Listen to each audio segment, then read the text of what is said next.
Justice, papadala pa rin sa plenary, and then the plenary will forward that immediately to the Senate, which will now undertake trial in the Senate. That is the second move. Ano itong pangatlo? Sabi ng Supreme Court, ako rin nagulat dito at the first time na at least kahit paano na-clarify. Nagkakaroon pa rin ng pangatlong initiation of impeachment within the calendar days before the Congress will adjourn sine die. Kailangan may isampa sa Senado. Kahit na nagkaroon na ng total, let's say, one-third members of the House ang nag-endorse o kaya dinesisyonan sa plenary yung report ng Committee on Justice. But still the matter ay hindi dinala sa Senado at nagkaroon ng adjournment.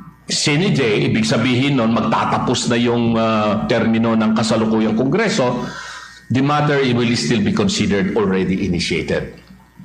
Dito malinaw na yung sinabi ng Supreme Court dito na hindi pwedeng itrato lamang itong impeachment na isang political process. Ang sinabi ng Supreme Court, this matter should be treated as a constitutional remedy. It is a constitutional process in order to implement the most significant provision of the Constitution on the accountability of the highest officials of the land. But in doing so, kailangan magkaroon ng compliance of due process of law. Hindi pwedeng basta na lamang i-treat na ganito, parang politika lang ito, may nag-verify na complaint, may nagsampa, may mga inain ng mga affidavit, ebidensya. It's not. The Supreme Court made it very clear kung paano ang paggawa ng impeachment complaint. And with this, alam na natin kung ano ang gagawin natin. Ngayon, nagkakaroon pa ng kalituhan dahil meron na nagsampa ng impeachment complaints laban kay VP Sara, di ba? Dalawa na impeachment complaints yung isinampa. At wala pang February 5. Bakit na nila isinampa ito? Ito yung mga tanong na alam ko mamaya gusto nyong masagot. No? Pero with that, at least I have given you yung 10 days and 3 days rule at saka yung 1/3 pursuant to the provision of Section 3, Subsection 5 of Article 11. Which is considered to be the more direct process of initiating impeachment. Yung unang mode kasi under the provision of Section 3, Subsection 2 and 3, this is what we call the more deliberative process of initiating impeachment. Committee-driven or committee-directed process pursuant to the provision of the Constitution. All right, thank you, Attorney Lambino. Ang tinatanong ko lang po ngayon, because after the Supreme Court released the final ruling, we have seen some resistance, no, from on the side of some of the legislators, including the Senate President and also some of our congressmen. Ano po yung mga issues, particularly na nire-raise nila against the Supreme Court on this issue?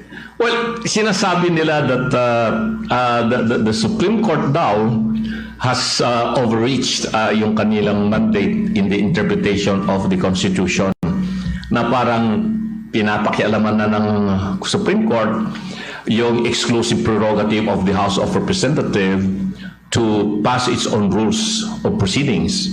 Hindi po. No, hindi po.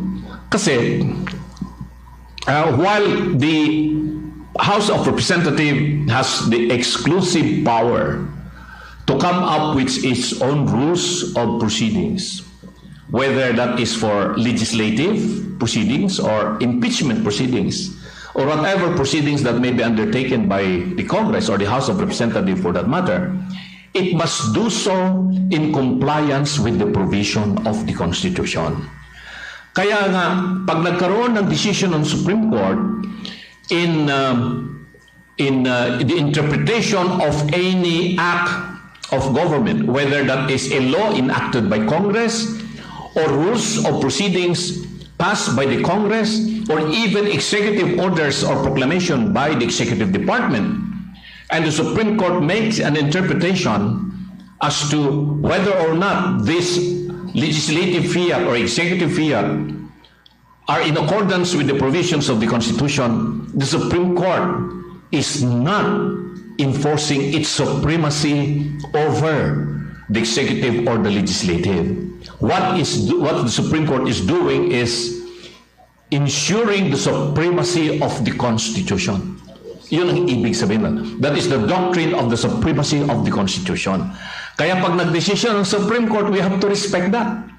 May nagsasabi na member ng House, what if we are going to defy the Supreme Court decision? So there is going to be what? Constitutional crisis.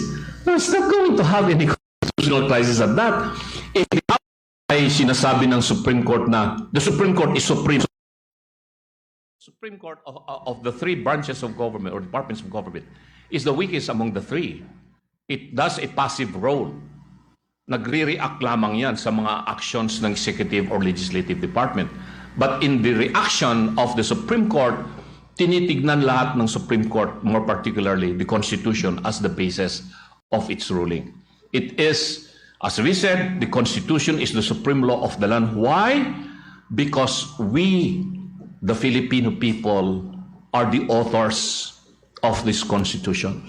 And if the Supreme Court interprets a law or an executive order that it says it's not in accordance with the Constitution, ang sinasabi ng Supreme Court, hindi tama yung ginawa ng Kongreso o ng Palasyo, hindi yung tugma doon sa kagustuhan ng taong bayan. That is the very essence of representative democracy. So if the legislators are openly criticizing yung ginawa ng Supreme Court, help me assess this and so that others will also reflect on it. Do you think, and anybody of you can actually answer, do you think it's really a principle na pinaglalaban nila or may self-interest na pumapasok dito? That's why we are getting that reaction from some of these legislators. Oh, well, yes, it's part of their way of trying to get attention from the public, from the people, that they are trying to portray that the action of the House or the executive branch of government, for that matter, is more political than illegal, than legal, di ba? Kasi nga, meron din tayong tinatawag sa constitutional law, the political doctrine na tinatawag na if the acts of Congress or the executive department is purely a political question, then the matter cannot be decided by the Supreme Court and will let the people make decision with this particular issue during election period. But we are not talking here of a political question. We are talking here of provisions of the rules of proceedings in the House of Representatives that will affect the very, very right, inherent right of a particular person who happens to be a very high-ranking official of government. And that political or that inherent right is the right to due process. Alalahanin nyo, lahat ng mga napaloob sa Article 3, the Bill of Rights of the Constitution, these are inherent rights. Ibig sabihin yan, kahit na wala yan sa provision ng Constitution, karapatan ng tao yan. Inherent, meaning to say, it is given by the Creator to us as a person living in a democratic society. It is only written in the Constitution to give emphasis that these are inherent rights of the people. And the Vice President, for that matter, who is the one involved here, has that inherent right of due process of law. And the Supreme Court in this particular case made a very, very comprehensive definition of what due process really means. It is not just the right to life, liberty, or property. It's not that. It's more comprehensive than that. Meaning to say, it includes the enjoyment of the right to life, liberty, and property. Tatanggalin mo yung Vice Presidente. You are not just depriving her of her right to life or property. No? Tatanggalin mo yung kanyang enjoyment of her right to life. So sabi ng Supreme Court, that is the very essence of due process. Kaya maliwanag yung sinabi ng Supreme Court dito na mali yung sinasabi, ito I'm going to make interpretation, mali yung sinasabi ng mga congressmen or other people that are trying to defend yung position ng House. Because they are trying to convert this issue on impeachment purely political. That this is just a political question that can only be decided by the people or through their chosen representatives who happen to be the congressmen and senators. Pero sinabi ng Supreme Court, no. Impeachment is not just a mere political process.